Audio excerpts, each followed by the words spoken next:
So this is our marketing budget analysis board, and here you could see a lot of more than 2 decimal points are available. So here, how can we do this?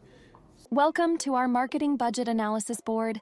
As you can see, there are a lot of extra decimal points beyond 2 in our data. Let's fix that. We'll start by selecting the column that needs adjustment, and then head over to the Format menu. Once we're in the Format menu, we'll click on Number. A pop-up will appear, and from there we need to select Number again. As soon as we do that, all the extra decimal points will automatically reduce to 2, and that's how we adjust the decimal points.